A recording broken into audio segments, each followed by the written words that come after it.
আজ বৃহস্পতিবারের দিনে বাড়াতে চুপি চুপি এই ইস্তিগফারটি 3 বার পড়ুন। গায়েবী টাকা আসবে, অভাব দূর হবে, ঋণ পরিশোধ হবে, দোয়া কবুল হবে, আশা আকাঙ্ক্ষা পূরণ হবে। বৃহস্পতিবারের দিন আল্লাহ তাআলার পক্ষ থেকে বিশেষ নিয়ামত প্রদান করা হয়ে থাকে।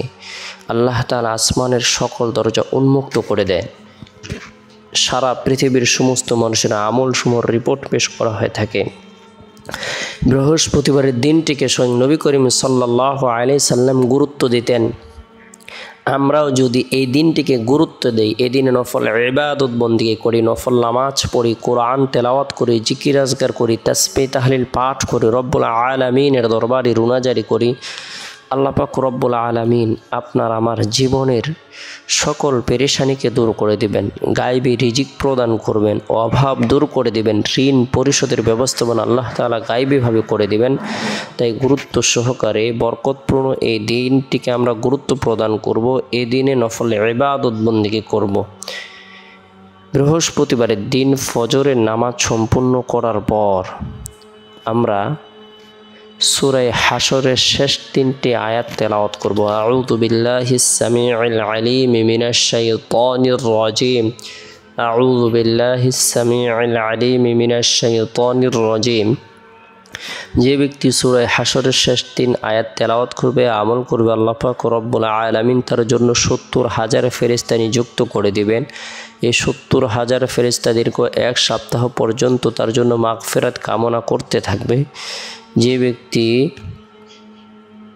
বৃহস্পতিবারের দিন গুরুত্ব সহকারে এই আমল করবে, আল্লাহ পাক রব্বুল আলামিন তাকে শহীদি মর্যাদা দান করবেন। তাই গুরুত্ব সহকারে সূরা হাশরের শেষ 3 আয়াত আমল করব। পরিবার পরিজনদেরকেও আমল করার ব্যাপারে উৎসাহ প্রদান করব। আল্লাহ তাআলা শান্তিময় সুখময় সফলতার জীবন দান করবেন, গায়েবী রিজিক প্রদান করবেন।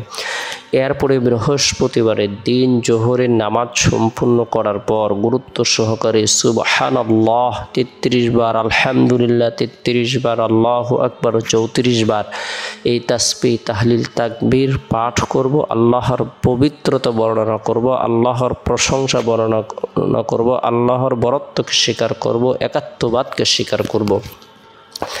এরপরে বৃহস্পতিবারের দিন আসরের নামাজ সম্পূর্ণ করার পর নিরিবিলি এক পরিবেশের মধ্যে বসে গুরুত্ব সহকারে নিজের জীবনের অন্যায় অপরাধের কথা স্মরণ করে, নাফরমানির কথা স্মরণ করে, গুনাহের কথা স্মরণ করে, নিজের জীবনের সকল ধরনের অপকর্ম পাপের কথা স্মরণ করে খাঁটি দিলে তওবার নিয়তে চুপি চুপি এই ইস্তিগফারের আমল করব 3 বার।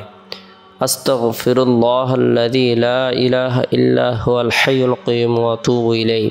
কোনো ব্যক্তি যদি এই ইস্তিগফারের আমল করে, যদিও তার গুনাহ সমুদ্রের ফেনা পরিমাণ হয় না কেন, মরুভূমির বালুক রাশি পরিমাণ হয় না কেন, পৃথিবীর সমস্ত দিন পরিমাণ হয় না কেন, পৃথিবীর সমস্ত রাত পরিমাণ হয় না কেন, আকাশের তারকা পরিমাণ হয় না কেন, সে যদি খাঁটি দিলে তওবার নিয়তে ইস্তিগফারের আমল করে, আল্লাহ তাআলা তার জীবনের সকল অন্যায় অপরাধ নাফরমানিগুলোকে মাফ করে দিবেন। আল্লাহ তাআলা তার ধারণার বাইরে রিজিক প্রদান করবেন। ফাকুলতু আস্তাগফিরু রাব্বাকুম ইন্নাহু কানা গফফারা ইরসিলিস সামাআ আলাইকুম মিদরারা ওয়া ইমদিদুকুম বিআমওয়ালি ওয়া বানিনা ওয়া ইয়াজআল লাকুম জান্নাতি ওয়া ইয়াজআল লাকুম আনহারা। যে ব্যক্তি ইস্তিগফারের আমল করবে, আল্লাহ পাক রব্বুল আলামিন এমন জায়গা থেকে তার জন্য রিজিকের ফয়সালা করে দিবেন যার ব্যাপারে তার কোনো কল্পনাও ছিল না, ধারণাও ছিল না। তাই গুরুত্ব সহকারে ইস্তিগফারের আমল করব। আল্লাহ তাআলা হায়াতের মধ্যে, রিজিকের মধ্যে, সুস্থতার মধ্যে বরকত প্রদান করবেন।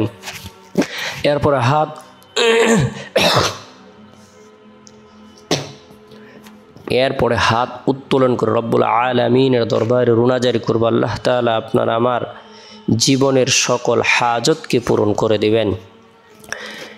এরপরে বৃহস্পতিবারের দিন শেষ হওয়ার পর যে রাত আসে, এই রাতটি হলো বরকতপূর্ণ একটি রাত। এই রাতের মধ্যে বিশেষ করে এশারের নামাজ সম্পূর্ণ করার পর আমরা যারা কোরআন পড়তে পারি, আমরা সূরাতুল মুলক তেলাওয়াত করব। তাবারাকাল্লাযী বিয়াদিহিল মুলক ওয়া হুয়া আলা কুল্লি শাইইন কাদির।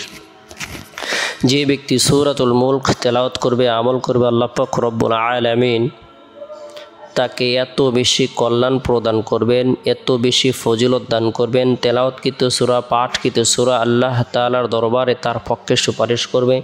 কবরের ফিতনা থেকে, কবরের সওয়াল জবাব থেকে, কবরের আযাব থেকে আল্লাহ তাআলা নিরাপত্তা দান করবেন। তাই সূরাতুল মুলক আমল করব। এরপরে গুরুত্ব সহকারে নবী সাল্লাল্লাহু আলাইহি সাল্লামের প্রতি মহব্বত রেখে, ভালোবাসা রেখে দুরুদের আমল করব। একাগ্রতার সাথে মনে প্রাণে বিশ্বাস রেখে যথাসময়ে আল্লাহর নাম নিয়ে ঘুমিয়ে যাব। আল্লাহুম্মা বিসমিকা আমুতু ওয়া আহইয়া, দোয়াটি পাঠ করে ঘুমিয়ে যাব।